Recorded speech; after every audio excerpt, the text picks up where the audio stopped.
From Severe Weather 9, Meteorology, Monday for High Country Radio. I'm really struggling. 30 seconds. They're open. I've had advice given to me, but it was confusing and didn't really work. Maybe we can't turn this down. Are you That don't work. Here, does that help? are you in Pink Hill Yeah, that's good. or Rocky Mount? They offer solutions. Pink Hill or Rocky Mount? That's what I was I'm in Rocky Mount. Rocky Mount. Yeah. I moved from near Pink Hill. 10 seconds, guys. Lenore County. Okay. Here we go. 5, 4, 3, 2. Good morning. Welcome to another episode of Recovery Talk. I'm Jim Quigley, your host. Recovery Talk is brought to you by Freedom Auto Tech. Freedom Auto Tech is the newest car shop here in town, auto shop. Their number is 828-355-4434. That's 828-355-4434. And for our listeners, you'll start hearing some commercials being played on a regular basis real soon. Come by, let them check out. You got a check engine light, a little rattling going on under the hood. They want to help you out. 828-355-4434.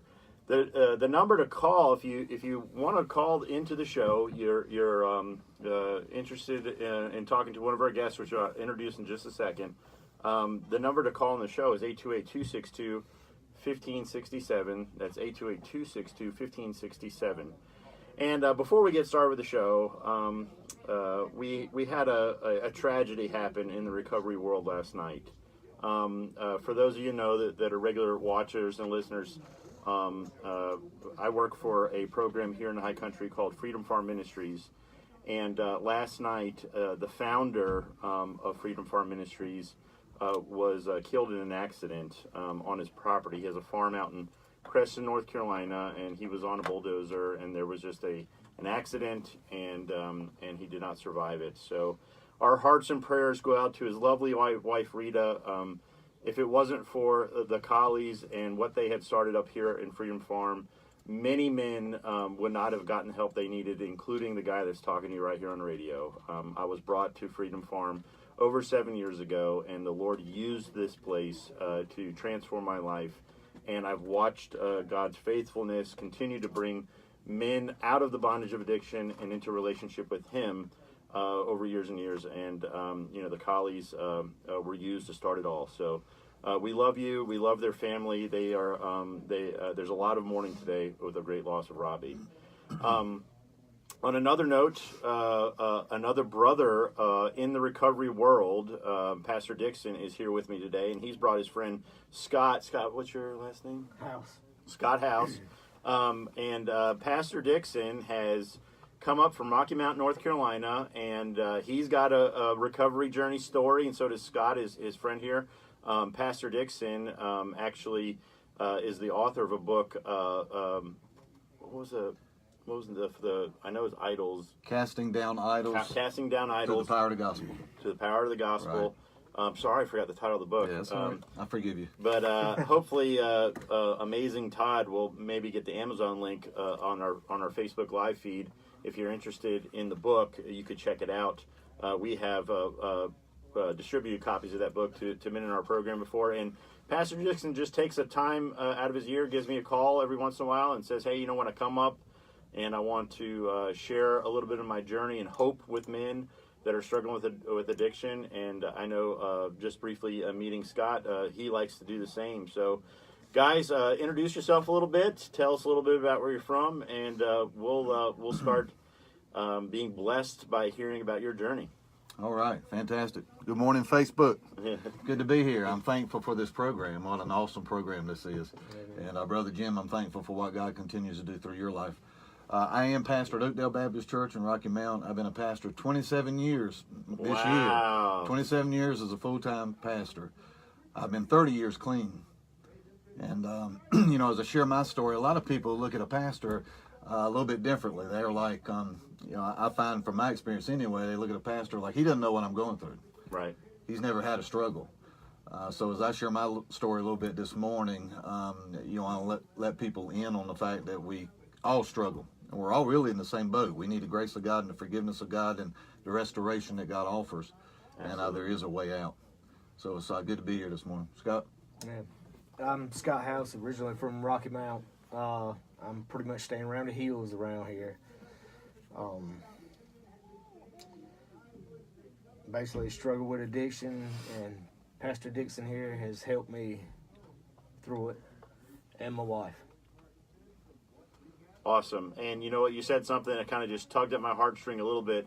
I often share a little bit of my experience, and it's why it's so important. And we thank you so much for you guys coming out and sharing, especially a pastor, a guy's pastor, right? And you're saying, hey, you know what? I had this intense struggle, and I was brought from that bondage. I share with people a lot of times that I went to church and I went to groups and whatnot, and I'd always walk to those groups and think to myself, nobody has problems like I do. Yeah. Right? Mm-hmm. Like, I'm different than everybody here, because if they really knew what was really going on, they would not accept me. They would not allow me to be in this fellowship. And the truth of the matter is, everybody in that room, That's right. whether they may not have an addiction problem, but buddy, come on, everybody's bringing stuff to the table. Mm-hmm. There really is no rational reason why anybody should be believing that, because it's just not true. Right. But for some reason, it's kind of ingrained in our heads, isn't it? That's right. So it's so important to be sharing with people about, you know, the reality of the situation. So thank you guys for coming in and bringing your story. So tell us a little bit about the beginning of your journey. Like, you know, I mean, we don't like to glorify the bad, but it's important to hear, because, you know, there's people listening and watching right now. They have loved ones that are struggling with addiction, and they're just too far gone. Mm-hmm. Things are just too bad. So we tell the stories of the bad in order to give people hope. I know it sounds weird, but you guys know what I'm saying, right? Yeah. Oh, yeah, sure. So tell us a little bit about what life was like in bondage. Well, Brother Jim, what you just commented on, you know, as a pastor, as a Christian, my authority is the Word of God, what God says in the Bible. And I believe the enemy wants to isolate us and make us feel like, you know, I'm the only one struggling with this thing, what you just commented on. There's actually a verse in 1 Corinthians chapter 10, verse 13. It's a promise from God, and he says, no temptation has laid hold on you that's not common to man. That's the first part of that verse. And so whatever it is that we're struggling with, it's not the Lone Ranger. You know, we're not the only one struggling with it. Yeah. And from a spiritual perspective, you know, when you talk about addiction, really it's idolatry. It's a worship disorder. Something or someone ends up controlling a person other than God. Mm-hmm. And God created us. God created us to worship. God created us to have a relationship with Him. If we don't have a relationship with Him and worship Him, we're going to worship something or someone else. Mm-hmm. And my journey, you know, now 30 years clean and 27 years as a pastor, I can look back and I can kind of connect the dots as far as how addiction started for me. Uh-huh. And as a young man, I grew up in a nice home. My mother and father loved me, nice middle-class home in eastern North Carolina. My dad was self-employed. He was a hard-working man. But, you know, I grew up in the 70s. My dad grew up, you know, way before that. I think about the Marlboro Man days, you know, the big poster with the cowboy on the back of the horse. One of the coolest guys in history, right? Yeah, that's right, yeah. Real men don't cry, right, you know, that kind of age. That's right. So that was my dad. He was a hard-working man, but he was always working. And I remember as a little boy growing up, just kind of starved for my dad's affirmation, you know, for my dad's attention. I don't ever remember my dad saying I love you until a little bit later in life. My dad died at 47 years old from a heart attack. But being starved for that, you know, the enemy's real and the battle's real. Yeah. And the enemy knew that I was starving for that attention from my father, and sent into my life an uncle that, brother, I believe to this day was demon-possessed. And he introduced me to drugs and alcohol. In fact, at a very early age, the enemy used this uncle. He molested me for a period of years in my younger days. And, you know, I never told anybody. You know, for whatever reason, the shame, the guilt, you know, whatever, I never told anybody. I'm talking about as an 8, 9, 10-year-old boy. And you can imagine the pain and the hurt that inflicted on me, you know, even growing up, even becoming an adult. Absolutely. And thinking, you know, shoving it down deep inside, not talking about it, not dealing with it. Well, you know, it's over. It's in the past. I've gotten over it. I've gotten past it. But the pain is still there. Yeah. You know, I believe there's power in confession. And so for me, the Lord brought me to a place really recently, 7 or 8 years ago, as a pastor. And I'd already been a pastor for 20 years. Never told anybody about those parts of my testimony. And I began to share those in the context of where the Lord has brought me from and the healing that He's given me in a series of sermons that I actually did. And I found out at the end of that series that the Lord not only blessed other people that were listening, but He blessed me. Yeah, He began to heal me down deep inside. And there could be somebody listening to this program this morning, you know, and you're hiding those deep, dark secrets down deep inside, and you've never told anybody. You know, let me just encourage you to find somebody you can confide in and share those things. The enemy's the one who wants us to have those dark corners in our heart and those things that we think we can keep hidden. But there's power and there's healing in just confessing what we've struggled with, what's harmed us, what's hurt us. And I think we find out when we do that we're not the only ones who have struggled with that and who are hurting. And unfortunately, just the whole reality of addiction, if you want to get down to statistics and whatnot, but being sexually abused growing up, it seems to be a pretty prevalent common theme throughout all of it. And it's just, thank you for sharing that, because I think people do need to hear that, you know what, there's even freedom from that. And, you know, we got a guy right now that can talk about it, even though I'm sure it's still very painful. But, you know, you can talk about the freedom that you experience now and share that in hopes that other people would find some freedom too. I wanted to pause for a second and talk a little bit about something you said, because I don't want to confuse any of our audience, listening audience or watching audience. But you said something that I believe is 100% true, and I want you to correct me if I'm wrong. But you said it's a worship problem. We are worshiping beings, and this is an idolatry problem when it comes to addiction. And the way I agree with you, and what way I would explain that to people is, like, for instance, you said I craved the attention of my father, which is a good thing, right? It is a good thing, right? But when you need it in a certain way to where you'll do anything to get after any kind of a crave or whatever. And again, I don't want to pollute the idea of a child wanting love from his father, but when anything takes priority over God in your relationship with Him, does that make sense? Yes. Then you can make even things that are very, very good be bad. Like, for instance, you could want to love your family and give your family all the best, but people can do that in a polluted way to where the family takes priority over their relationship with God, and then the family becomes an idol. Would that be a good description of the idolatry? That's right. Yeah. Because you know, we're not talking about like making a golden calf and bowing down before it. We're talking about needing something to be whole that's not God. That's right. We're coming up on a break, but please come back. We'll be back in about a few minutes, and we'll be here to take calls if you want to call in. We'll be back in a minute. Sorry. You know, He got your book on the thing. Oh, great. And he put a thing on your church. Oh, okay. Yeah, he's good then. obcbaptist.org. That's it? Yeah, you put your all right, cool. church link on there. Johnny on the spot. Yeah. Todd is awesome. Yeah. That's neat. Thank you, brother. Yeah. Todd is the guy that answers the phones at Freedom Farm and does the intake, and he's the internet genius and computer genius. Yeah. Email doesn't work on your new phone, give it to Todd. He'll fix it. Okay. Cool. I'm just trying to see how this spot plays, because if I do play it, okay, it's going to be through the computer. Is this Freedom Autotech is your vehicle's one-stop shop where they service all makes and models. Repairs are covered by TechNet, a 2-year, 24,000-mile nationwide warranty on all repairs. Run by Freedom Farm Ministries, profits at Freedom Autotech help men escape the bondage of drug and alcohol addiction. Currently offering brake and air conditioning specials. Located at 2480 Highway 421 North. You can call 355-4434 to schedule. FreedomAutotech.com.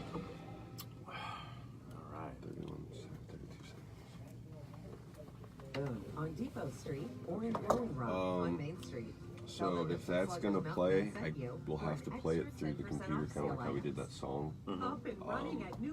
So I mean, you don't have to get this thing on. I was gonna ask, like, we'll put it in the logs for next Thursday for sure. But I wasn't sure because if you wanted it to play, I can make it happen. But it's up to you. Okay. Is it supposed to just play during the radio show, or is it going to be a regular commercial? I feel like it'll rotate a bit more because it's the auto tech, right? It's the shop itself. Yeah. I'm pretty sure it'll get pretty good rotation. I'm not sure what the rotation is, But it should be a pretty, it should rotate periodically throughout the day. Okay. Also up and running offers a specialty training program.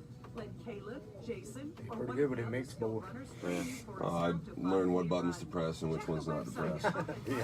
The hard part is a lot of them are big red buttons, and Yeah, just see that. instinctively Rather just than want having a department store sweep the experience, board. go to Up and Running at New Market Center. Todd, I don't the think High genius Country's is only too specialty strong. running I store. think you're just too humble. UpandRunningBoom.com.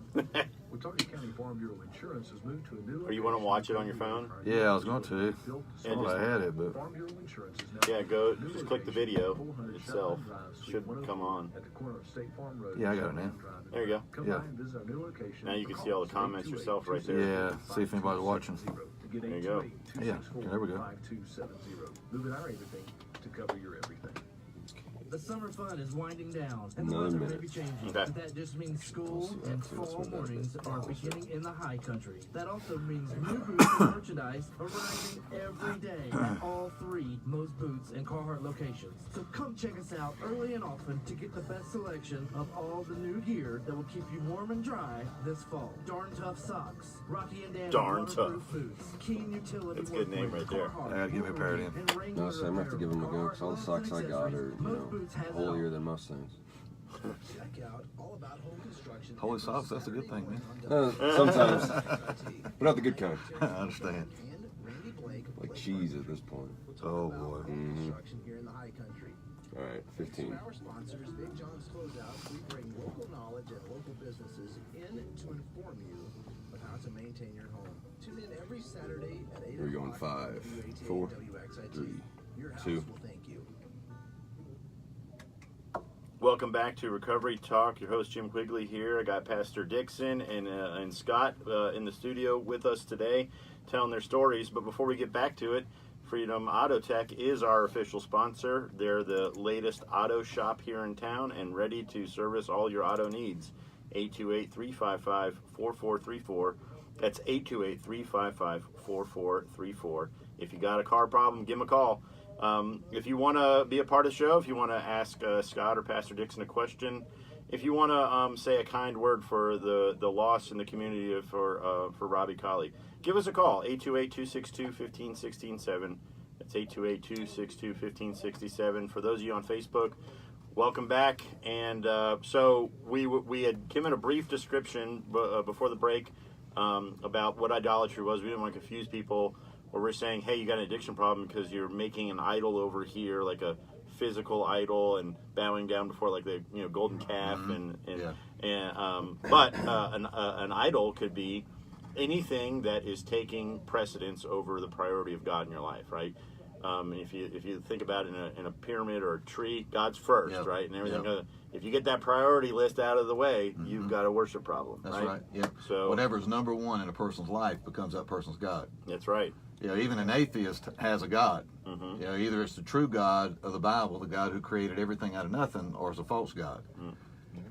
And I would actually even argue too that even in the secular world, one of the things that they got right in secular recovery is saying that the problem of addiction is a spiritual problem. They will say that. Now there's a lot of disagreement in what the spiritual answer is, but at least they're saying that the problem is a spiritual problem ultimately, right? We can physically get people off drugs. I can lock someone up all day long, right, and withhold drugs from them, but unless they learn how to deal with life, at the bottom core of their being, where does my purpose come from?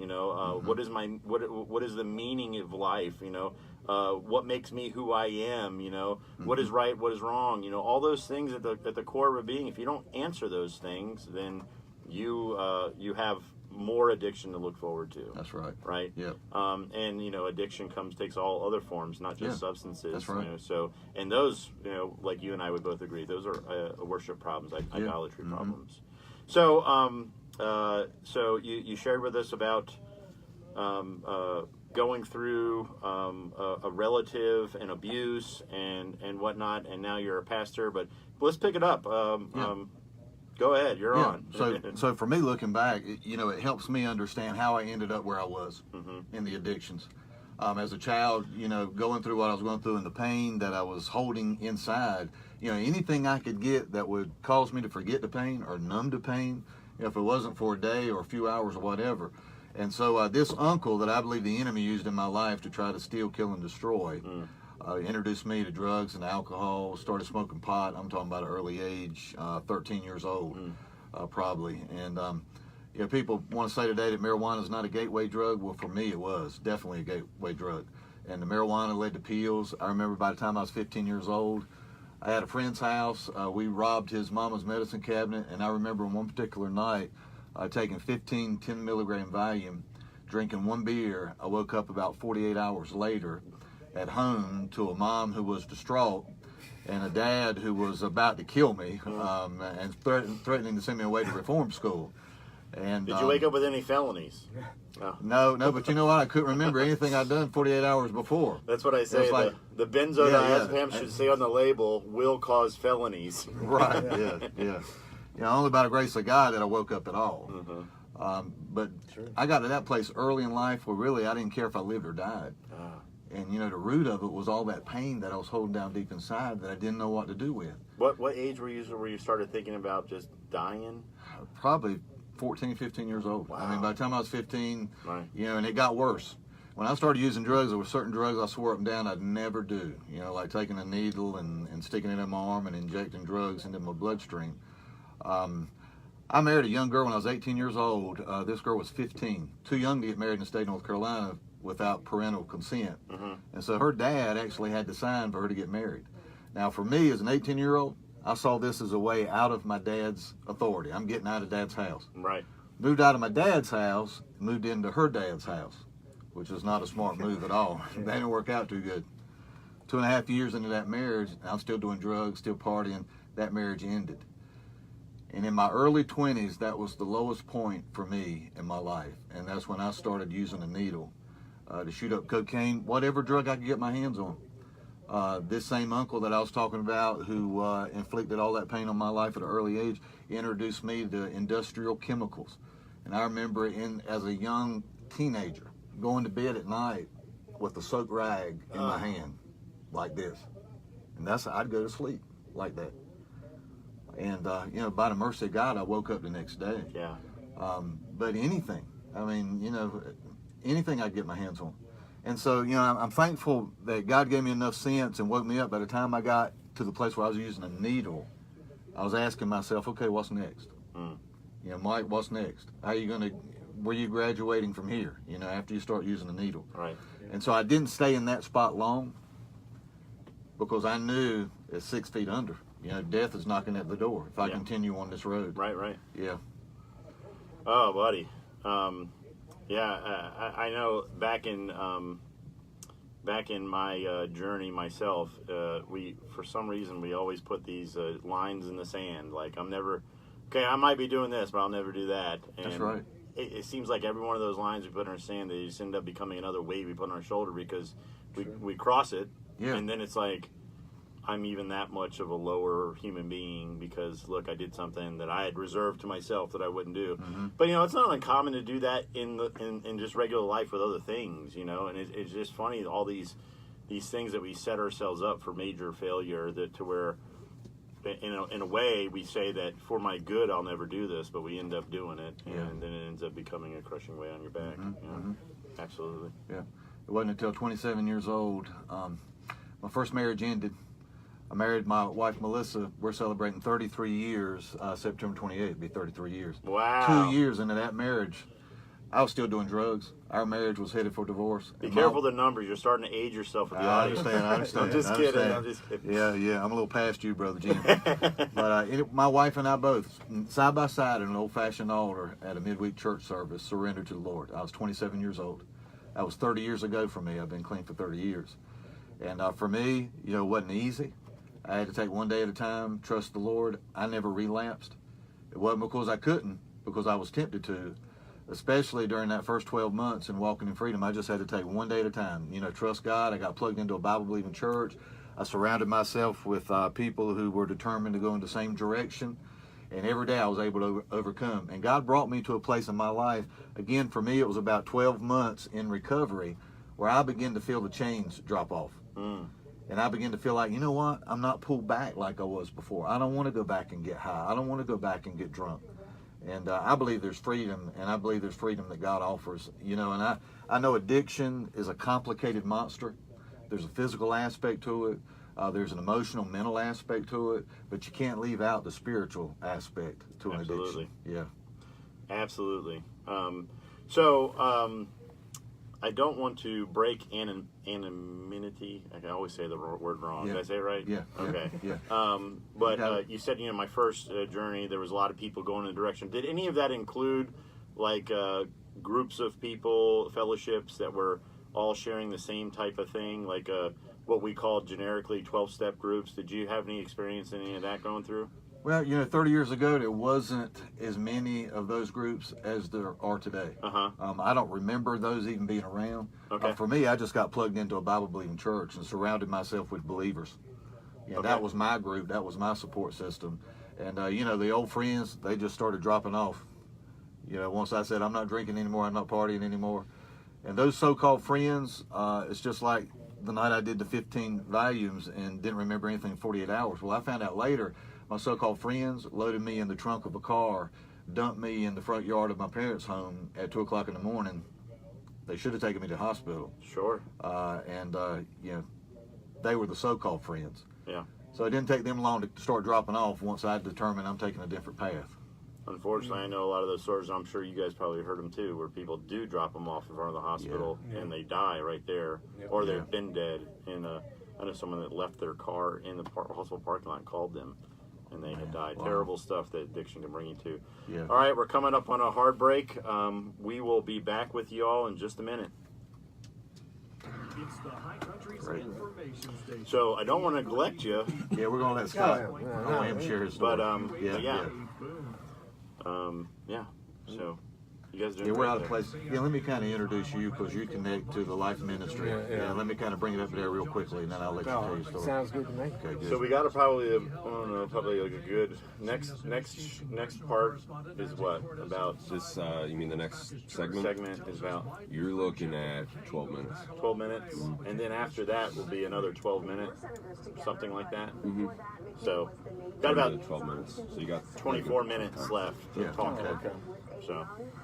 But it goes by quick, guys. It does, man. We've already blown through half the show. Yeah. Wow. Yeah. Told you, it's pretty comfortable in here, right? Yeah, it is. You got the oldest 25-year-old you ever meet. He doesn't seem like he's 25 years old. Are you really 25? Oh, wow, man. I got an old soul. That's my daughter, man. Really? Yeah. I was talking to my mom. She was like, "Your grandfather always said you had an old soul." I'm like, "Yeah, I live in the apartments, kind of close to Walmart. Okay. And my apartment's filled with everyone who's graduated who lives there. At least in my apartment. Everyone else is in it. There's college kids. I'm like, all right, they're partying. I don't care. I mean, I used to do that. But what was it? Yesterday, my neighbors came over, and I'm friends with them. And, like, yeah, where'd you eat? I'm like, it's Wednesday. Like, we're going out. I'm like, do you want to come? I'm like, I have a meeting at 9 tomorrow. Well, what do you? No. And then they're blasting music, and I did the whole thing, banging on the door or the floor, whatever it is. And I'm like, oh god. That's when you start feeling really old. Yeah. You're the guy banging. Keep that racket down. Well, it didn't help that earlier in the day I read something where it's high school freshmen are reading about 9/11 as an historical event. Well, I lived it. I mean, everyone else here did too, but I was just like, oh no. Yeah. No. That is crazy. Yeah. I'm not ready. Yeah. I was telling my wife the other day, I was like, I've become that guy that complains to people on customer service on the phone. I've become that guy. I used to think those people were just such jerks, I'm like, what do you mean you can't do this for me, Talking about how fast this first 30 minutes has been. The last 30 years have been like that. Yeah, man. Yeah. It's like, where's the time to go? Crazy. I might be 57 years old, but here I am. You can do this. I know you can. You need to start pushing yourself. So the one thing that hit close to home about how old, or how fast time goes, my friend's dad was like, Talk to me in 15 years when you're 40, and we'll discuss how fun it is. And that's only 15 years away. Oh, yeah. I need a time machine. I need to freeze time. I need to do something. Melissa, you are correct on that statement. She said you have to keep God at the center. It's easy to get complacent, think you are healed and strong, and then find yourself going down the wrong path again. That's Temptation is always there. Yeah, exactly. Yeah, but it helps me understand how I got to where I was, and you know, for a long time I didn't understand how the dots connected and how the enemy used that in my life. There's going to be tons of folks on the road. Absolutely. There's going to be congestion. Just take your time out there and be as safe as possible. A rapper apologizes for offending. It's also amazing in addiction recovery how many people have experienced that same thing and never told anybody because it's such a shameful thing, you know, to be abused or even molested. And you got to do something with the pain. If you don't know what to do with it, man, you're going to go the wrong way. Hey, the guy's voice is right now. He's not the commentator. It's not in a second. The man's voice. Oh yeah. It's not someone who works here, right? Mm-mm. Okay. No, I think this guy's out of Charlotte. Okay. For some reason, I thought it was him. I don't know what his voice is like on the radio. Tomlin here. Yeah, he doesn't sound nothing what he looks like. That same. But after having a couple conversations with him, like, it fits. It makes so much sense. Because he's this suave older guy, and he's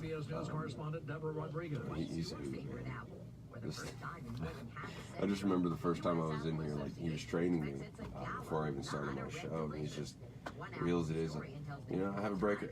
Nope, I missed it. Whatever. I'll get next time. Wow. I don't know. I just coming in here and like I'm all nervous and as all get out. Next thing you know, I missed it. No big deal.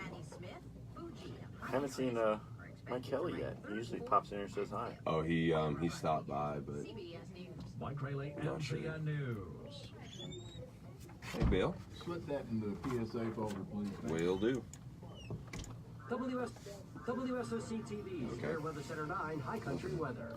Still going to warm up today, close to 80 degrees this afternoon. It's going to be very warm, lots of sunshine. But there will be more scattered storms today. A little extra moisture coming in, a little extra energy. So we get a heavier downpour, a little more widespread this afternoon. About 15 60s tonight seconds. as that activity winds down. Some fog likely tomorrow morning. Another chance for thunderstorms again tomorrow afternoon.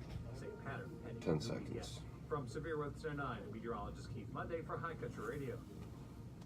5, This is 4, WATA, 3, AM 1450 and 96.5 FM. All right, we're back with Recovery Talk. I'm Jim Quigley. I got Pastor Mike Dixon and his friend Scott, and just want to let the audience know again our sponsor, Freedom Auto Tech. Freedom Auto Tech is the newest auto shop in town. 828-355-4434. It's 828-355-4434 if you have any car service needs. And to be a part of the show, the number is 828-262-1567. That's 828-262-1567. So I just want to hurry up because I don't want to run out of time, but I just kind of want to throw it right back over to y'all. I think, go ahead, you're on. Yeah, 27 years old when my wife and I surrendered to the Lord. I knew at 13 years old God had called me to preach.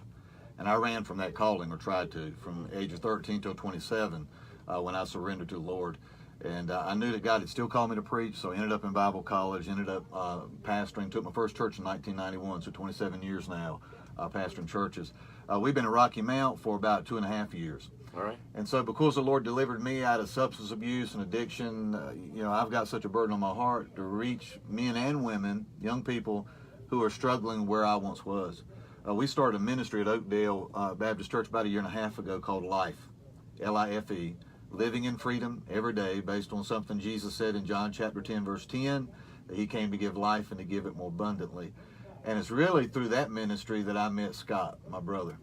And I appreciate Scott being with me today, and he's got an awesome story, and I'm going to ask him to share a little bit about what God's done in his life. Would you, Scott? Yes, sir. Well, kind of started off at an early age drinking and stuff like that. I grew up, my daddy was an alcoholic, pretty good man. Never remember him missing a day of work, anything like that. But he died when I was 10.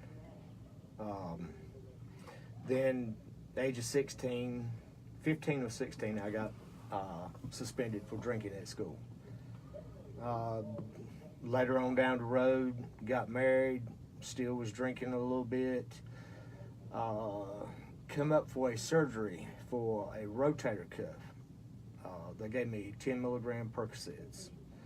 Started taking these and stayed on for about 6 months, 5 to 6 a day. Actually got more. I would run out. I was doctor shopping, buying off the street. This basically kept on for, I don't know, 12 to 13 years. At this time, I had brought my wife into it. I got her addicted to pain pills also. She set a date for us to get off of pills and get our life back. I moved on to heroin the same day that she got off of pills. Basically just started snorting and smoking, said I would never stick a needle in my arm. A month later, I was IVing it. Basically about to lose everything we had, our marriage, stuff like that. I fell asleep one night coming home from work. Well, actually nodded off a quarter mile from the house and hit a bridge. Total lost my truck, just... What were you doing, brother, when you fell asleep? Shooting heroin. Yeah, and it was just, one bad move after another. I finally came clean with my wife. I got in a detox program in Greenville.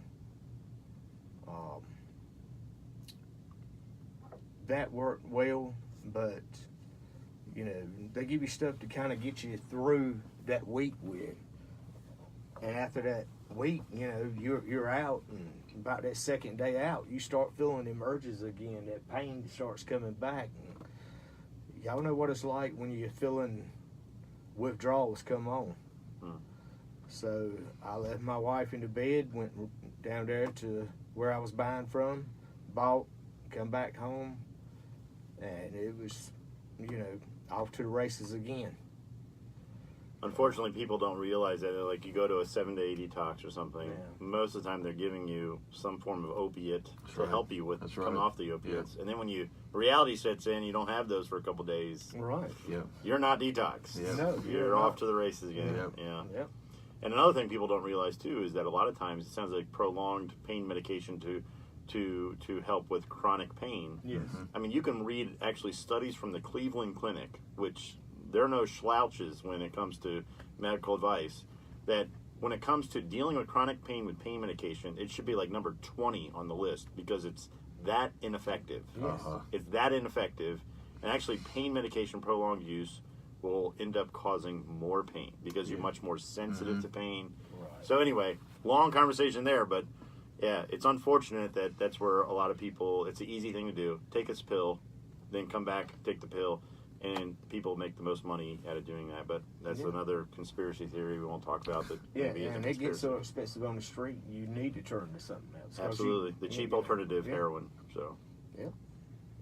That's taking many alive around Rocky Mount, The second time, well, basically after that time right there, she plugged me in with Mike Dixon here, and he was kind of counseling me. He was getting ready to start up with the Life Ministry, had not actually started up. Second time, I had gone to the port. She was starting to help Mike. Well, Pastor Dixon here at Life Ministry, that had started up, and they had sent me to Bethel Colony in Mercy. Right in Lenore here. Yes, sir. Yes, sir. Good place, great place, especially to learn about the Word. I kind of think that helped me most of all. And when you see a group of men like that know what everybody has gone through, these guys, man, it's pure heartfelt. It really is. Great group of guys, and I got out and joined the Life Ministry, and we did move away from Rocky Mount. That was kind of my choice, but because I just wanted to distance myself from that scene just to make sure that it wouldn't be any more use. That's like actually something I've never really agreed with. I was very involved in 12-step groups and whatnot in my 20s, people used to say a geographical cure is never a cure. A geographical change is never a cure. I'm not saying it's a cure, but man, does it help. Yeah. Yeah, right. I moved from South Florida. I don't want to go back there, you know. Yeah. So, Bethel Colony Mercy, you guys were just down there for those listening and watching. You guys were going and sharing some hope down there. What, yesterday? I was there Tuesday night. Tuesday night. Yes. Maybe we can convince Todd to throw up their link. But they serve, I think, how many men at one time? 75. There's about 75 there now. Yeah, pretty awesome. I think group. they have a max of maybe close to 100 or something. It's Yeah, a that sounds right. 62-day program, Right. and that's what works for some Right. people. Obviously, it helps you out tremendously, and it's a Christian program right in Lenore, and I think our listening audience, there's people in Lenore can listen to this show right now. Mm-hmm. So check them out if that sounds like something. We have a success story from Bethel Colony right here. So Yeah, and Hebron Colony, I was there yesterday here in Boone. we've Right. talked about them on the show Yeah. too before. So Yeah. awesome. So. Real quick question. So your wife got off pills and you weren't. Was she staying steady? Clean. She was. Yeah, she stayed clean the whole entire time. And she still put up with your nonsense. Yes, she did. She's a good woman. You better tell your wife you love her. Or I love you, baby. Okay. That's right. Yeah. So you, where we're at is that you got involved with Pastor Mike and got involved with the Life Ministry. And if you're watching, you can see it on his shirt right there.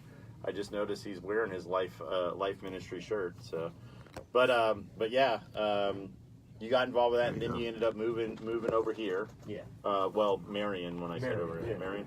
Yeah. And so tell us what life's been like since. Well, since I put God in my life, and it's been a whole lot easier. Sometimes you had some things to cross your mind. Family and stuff like that. It'll be on your mind, but so far, I've been clean, and I plan on staying that way. How long has it been now since the last time? It's been a year and 9 months. Wow. Yeah. Year and 9 months. That's Right. Yeah. that's awesome, man. Yeah. Yeah, when I went to Port the last time, I was like 168 pounds. Whoa. Yeah. We won't make you tell your weight over the air right now. Okay. Yeah. I don't ever want to share mine. There is a way out. Yeah, Addiction, that's what we want to make clear. And I know, even 30 years clean now, I could go back into addiction. So I can't let my guard down. Yeah, but I'm convinced that I'm no longer an addict. I'm not an alcoholic. Because there's no part of me that's being pulled back as that was an addiction in my past like it was. Mm. Yeah. But at the same time, I know, every one of us has got to be on guard. Yeah. Because the enemy's real, and it doesn't have to be drugs and alcohol. I mean, anything can trip you up and set you back. Absolutely. Yeah. Well, you probably know what the number one thing is taking men out of the pulpit in ministry. Mm. And that's sexual immorality. Sexual immorality, Yes, sir. specifically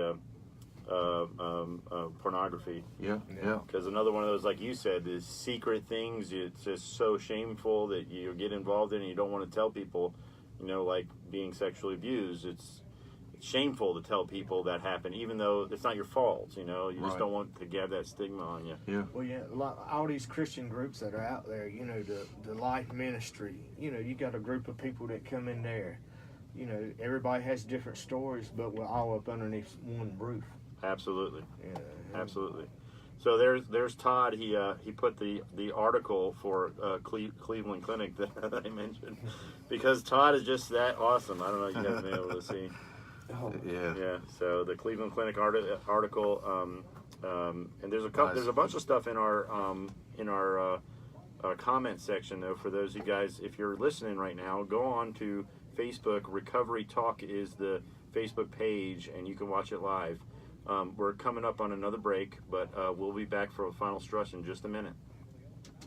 Experiencing burning, tingling, numbness, or pain? There's no need to suffer. The Boone Podiatry and Okay, so final stretch, guys. It's about a 12-minute run. So, Some final words. Closing remarks. Closing remarks. Are excited about the results. Many report being pain-free for the first time in years. What is the casting down idols? Casting down idols. Casting down idols. Okay. Through the power of the gospel is a long title. That's kind of like a subtitle. But I think the big one, it says in big letters, casting down idols, and then, okay. PastorMichaelRDixon.com is actually my website. Okay. But the Amazon link is cool too. I mean, that's fine. Hampton's Body Shop and Record Service has a brand new Christian Book Distributors carries a book. There's a lot of places they could get it. But that needs to be towed, pulled, or lifted. Have you ever been out of shape? Don't worry about that either. Hampton's Body Shop and Record Service has the new 21-foot Chief Goliath computerized frame machine that will pull and align your car frame back into factory specifications. So whether your car, truck, or SUV, it's stuck in a tight spot or been out of shape. yeah, glad you come be part of it this morning. I really appreciate that. Yeah. By visiting them, You actually came up yesterday thinking it was yesterday. Called me at Well, 9 that was a o'clock and I little was bit at Hebron. miscommunication. Wrong day. It was a beautiful day yesterday. Did you do some nice things at least up here? Yeah. Hang out Well, with no, us? I actually went back to Marion. Okay. Hey, Gary. You still in Louisiana, Gary? We are, there's a little bit of a lag between what they see and About 20 seconds. Gary's another guy that struggled was for back pain, prescribed pain pills for years and years and years. He's a commercial fisherman. I knew him from down in Florida. He spends time he's in Jupiter right now, Jupiter, Florida. 10 seconds. 10 seconds. 4, 3, 2.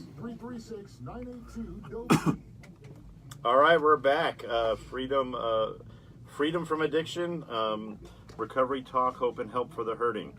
The Recovery Talk's brought to you by Freedom Auto Tech. That's what I was trying to say. I just got tongue twisted. Freedom Auto Tech is the newest local shop in town. 828-355-4434. That's 828-355-4434. You got an engine light on or something clinking, give them a call and they'll fix you right up. 828-262-1567. That's the number to call. If you wanted to call in, we got the final stretch here, and Pastor Dixon, if you're interested in his book, Casting Down Idols Through the Power of the Gospel, you can find him on PastorMichaelDixon.com, or you can search that title on Amazon. There's a few places out there that you can find the book. That's PastorMichaelDixon.com.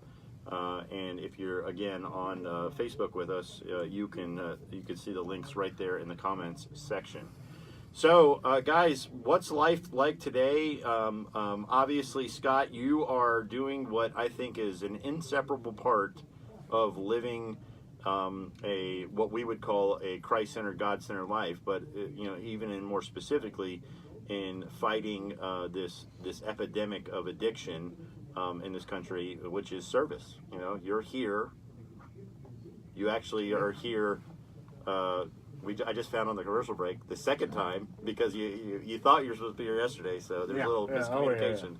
But here it is. But we got it right. It didn't get you frustrated. You drove all the way from Marion to be here to the show today, and you're like, you know what, I got the day wrong, and then you came back up today because service and getting the story, getting hope out there to people that are struggling, telling people that there is freedom that you're sharing with us, Pastor Dixon, that we need to get this light on any darkness that's in us as far as the secrets that we're holding. Yeah. The old common thing, if you've ever been in recovery, or I think it's not even in Tulsa, but you're as sick as your secrets. Mm-hmm. I hear that all the time. Yeah.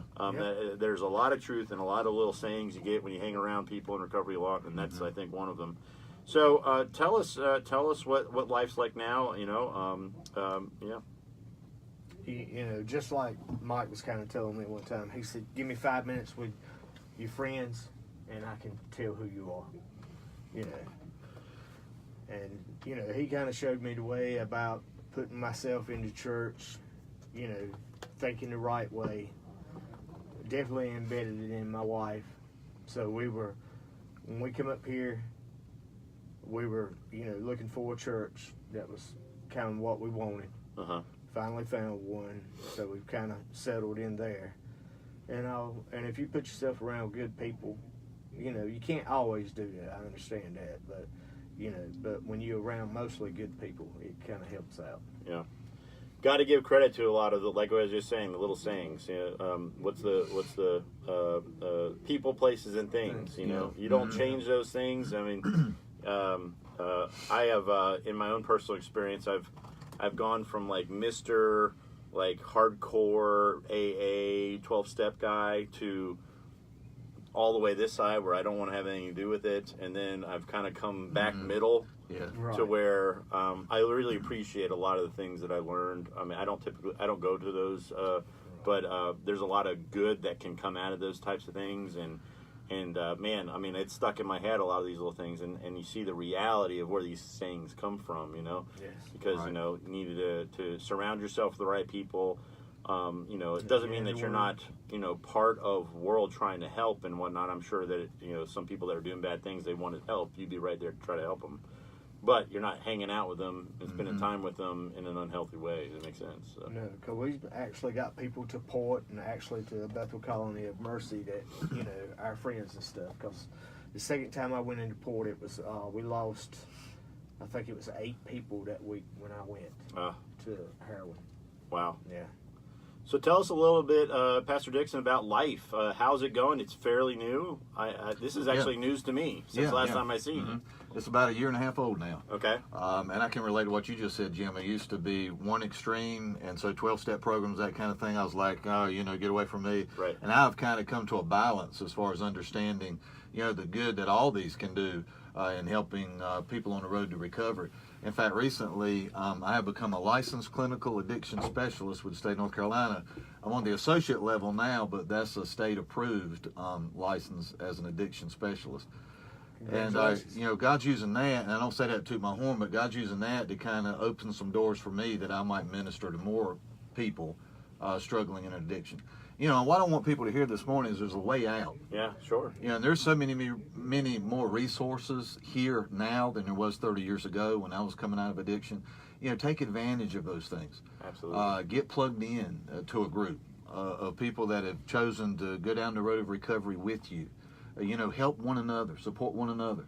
If you're at a place right now where you're listening to this, and maybe you're at a place where you don't care if you live or die, like my testimony as a teenager. You never know what people's thinking. Right. I mean, I just heard of a youth pastor, somewhere who committed suicide recently, last few days. Yeah, young man, got young children. Beautiful family. I just saw the picture. So heartbreaking. Yeah, nobody knew, what he was going through. He never talked to anybody about it. I want to encourage the folks that are listening. If you got something you're struggling with, talk to somebody about it. There's help out there. Don't hold those secrets. And if you're thinking about ending your life, listen, suicide is a permanent solution to a temporary problem. I'll never forget that definition. Yep. Yeah. Get help. Life is worth living. It is. Yeah, get plugged into a group that's going to help you. And again, don't leave out the spiritual aspect to overcoming an addiction. If you do, you've left out the key to overcoming, and I'm 100% convinced about that. Yeah, the whole impetus of this show actually came from some of my negative opinions about recovery, and this is fundamentally what it was, is that you had people out there in secular and Christian world, and it seemed like each individual was doing something, and they were all saying that our specific thing is the thing.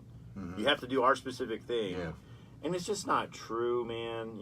I mean, the fundamental purpose of my life and where I get my answers in life, that is very specific. Okay, I'm not ashamed to say that I'm a Christian. Right. I'm a Bible-believing Christian. Yeah. That is the root, right?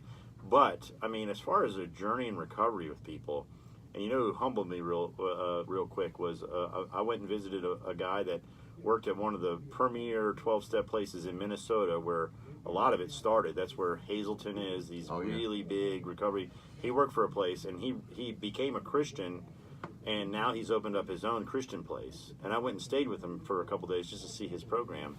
And I was kind of bashing, to be honest. I was bashing. And he looked at me and he said, I just don't take that position. And I was like, why? And he goes, you know what? If you go to those places and you do what they tell you to do, you will stay sober, my friend. If you follow their instructions, you will stay sober. He said, and I actually got into this, what I'm doing now is because I want to talk to those people that have been doing that for a while, and they feel like maybe something's missing and they need something more. Yeah, and he goes, and that's the people I want to talk to. Yeah. And I was like, ever since he said that, I had such a respect for the guy. I was like, well, I guess I got to change my attitude, on this whole thing. So you're still a work in progress too, then. Absolutely, I feel better friend. about myself. Right. Absolutely. I think it's everybody right now. Yeah. So the reality of the situation is just like Pastor Dixon said. if you got something going on out there, if you don't have a fellowship, pick the phone up. You could even call me. You can call Pastor Dixon. We've given on Facebook ways to reach out and get a hold of us. You can call the station here, and they'll get you in touch with us. But the reality is that, I don't know if you guys saw this. You did, because we are friends on Facebook. Facebook, everything keeps us all in touch, doesn't it? Yeah, sure. If it didn't do that, I wouldn't be on it. But anyway, 2017 numbers, the preliminary numbers, 72,000 people. 72,000 people died from substance abuse overdose. Okay, and just to give you guys perspective, I've said this many times. In 1999, that number was 12,000 people, and it's gone up to 72,000 people in just a short amount of time. And you know what it is? There's a lot more absent fathers. There's a lot more people chasing idols, or the way we're defining it. And there's a lot of people growing up, and they just cannot figure out this life, and they're going to something to get some temporary relief. And they need the problem's getting worse. And yes, there's a lot of resources out there, but there's still a lot of struggle in getting human beings connected to those very resources. So if you're out there listening, if you're watching, and you got a problem, you got a loved one, we want to do whatever we can to help. We definitely want to make that number, or do what we can so that number can start going down. It rose 8,000 people in 1 year. 2016, the number was 64,000. So it went up to 72 in 1 year. And then we're already a year behind. So that was 2017. Who knows what 2018 is going to provide. God help us. So as we're coming close to the end, I want to thank you guys both for being on the show today. Scott, thanks for driving up twice. Yeah, no problem. We'll just blame that confusion on Pastor Dixon. I'll take responsibility for that. Yeah. And I want to say as we're going out, I just want to say a special word about the loss of Robbie Colley again. We started the show just kind of acknowledging him and his impact. The recovery world lost a local giant when it comes to that. He was a guy that everybody has fond memories. I describe Robbie as a guy that you'll never forget. Once you meet him, he's one of those guys you never forget. And as we're getting off the show now, I know that when I get onto Facebook, I mean, there's already been, since I posted last night about his passing, there was already over 1,000 people, and I suspect that number to be a lot bigger. We're coming to the end. Thanks for being with us today. We'll see you next Thursday. Home Health and Hospice has been providing compassionate care in the Gentlemen, community for over 30 years. Fast hour. Thank you, brother. Then I go by quick. Can you hand me the phone? And helping them live every moment the way they choose. The local Home Health and Hospice